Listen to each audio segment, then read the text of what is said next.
Welcome back, everyone. My name is Patrick. You're watching the Fanatic Rundown. That was ugly. That was ugly. We've seen some pretty epic blown leads by the Edmonton Oilers in the Stanley Cup playoffs, but that one I wouldn't say is as bad as some of the ones like against Anaheim and Winnipeg a few years back, but it's up there. The Edmonton Oilers with a 4-1 lead in this hockey game, but the Vancouver Canucks coming all the way back with 3 goals in the third period, and they take game 1 of this series 5-4. If things had stayed the way they were and the Oilers had managed to eke out this game 1 victory, the Vancouver Canucks would have been saying, it's just one game, put it behind you. We got game 2. We're right in this series. And the Edmonton Oilers need to be saying something similar. They cannot say completely the same as the Vancouver Canucks so far because their effort wasn't anywhere near good enough tonight. I thought the first period was pretty strong for the Oilers. They came out strong. They didn't look like that long time off had really affected them too badly. But the Vancouver Canucks really took this game over in the second and the third period, despite the Oilers picking up a couple goals in the second period. So the Oilers do need to come back, obviously, with a much, much stronger effort in Game 2. But, like I said to start this out, it was just one game. The Oilers are down 1-0. Get that split in Game 2, and we got a brand new series here. So it was an epic collapse. No two ways about it. The Oilers were not good enough. Stuart Skinner, some struggling there in the third period. He looked pretty strong through the first 40 minutes, but certainly not hanging all of this on Stuart Skinner. But a little bit of the blame definitely goes on his shoulders. But overall, this team, I think they had like 1 or 2 shots in the third period. Yeah, they had a total of 3 shots in the third period. 4 shots in the second period. Guys, like, you could have Dominic Hasek in goal. You got to give Stuart Skinner more than that. They were giving him some goals, so we can't say the Oilers didn't produce some offense tonight. They did get 4 goals, but goals 3 and 4 were kind of on the lucky side. Cody Ceci, a shot from the point that got deflected past Sheloff's, and Zach Hyman's second goal of the night that put the Oilers up 4-1 did get deflected through Sheloff's 5-hole, so couple lucky goals for the Oilers. Certainly some lucky goals as well for the Canucks. Their first goal coming right off the glass in front, Stuart Skinner. Their second goal comes in, goes in off of Stuart Skinner's stick in between his 5 holes. So few lucky goals for both teams each way. And ultimately, this one ends up in a 5-4 Canucks win. The Canucks were, like I said, through 40 minutes were the better team. I thought the Oilers came out strong. Obviously, they jumped out to a 2-0 lead. Canucks made it 2-1, and then the 2 goals in the second period from Ceci and Hyman. Hyman also opening up the scoring in this series for the Oilers as well.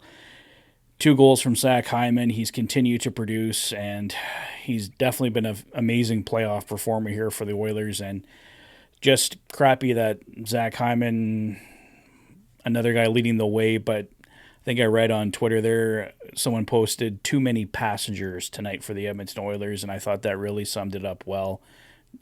Way too many passengers for the Oilers. They were relying on too few guys to get the job done, and ultimately the Canucks find a way to get this one done in their favor tonight. They outshoot the Oilers 24-17, win 63% of the faceoffs. One bright spot for the Oilers, the Canucks going 0 for 3, so the Oilers continue to stay perfect on the penalty kill. They only end up getting 1 power play on the night, but they are 1 for 1, 100%. So Zach Hyman's goal was the power play goal to open the scoring tonight. So 2 bright spots on special teams for the Edmonton Oilers, but they weren't able to draw enough penalties tonight. Vancouver picking up 3. The Oilers thankfully keep them off the board, but the Canucks get 5 even strength goals. So just not good enough tonight for the Oilers. Hits were pretty close. The Canucks out hitting the Oilers 35-31. The Canucks were out hitting the Oilers early in the game, it felt like, but the Oilers did kind of pick it up, led by Evander Kane in that department for sure. The Canucks with 12 block shots to the Oilers 11. Canucks with 5 giveaways to the Oilers 4, and the Canucks with 7 takeaways to the Oilers 9. So the Canucks coming out ahead in pretty much all the key categories here tonight. And just bottom line, not a good enough effort from this team. Guys like Zach Hyman with 2 goals, he was getting the job done. But overall, like I said, just too many passengers tonight for this team. And there's just no excuse to blow a 4-1 lead.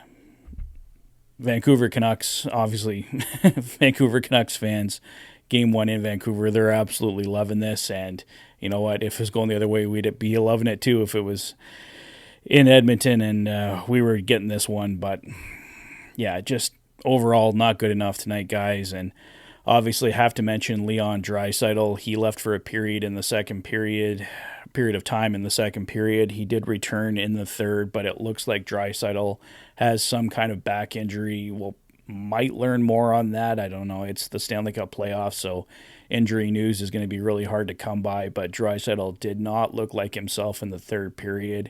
I don't know, even if he had been going, he was maybe one of those guys that was going early on, but I'll say it again, too many passengers tonight for the Edmonton Oilers and just absolutely no excuse to blow a 4-1 lead. So the Canucks, give them credit. They played well. They were the better team tonight, and they got the job done, made a big comeback, and took Game 1 5-4. So the Oilers just need to find their game.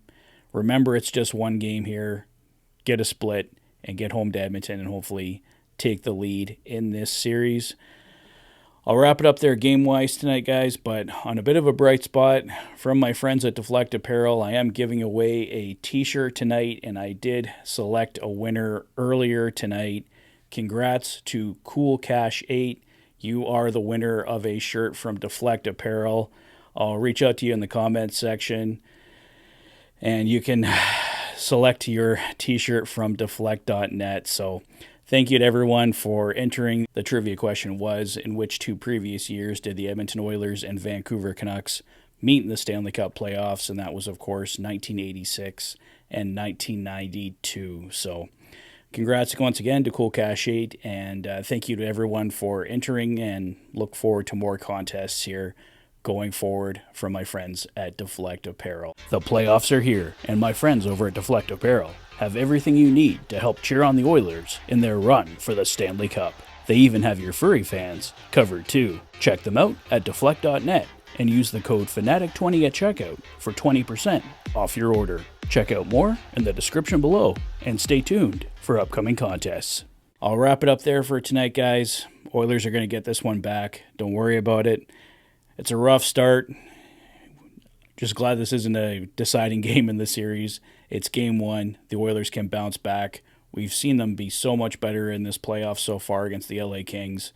I know this team can bounce back, and we're going to take Game 2. So let's just try and stay positive. It's just one game. The boys can bounce back. So let me know your thoughts on Game 1 in the comment section below.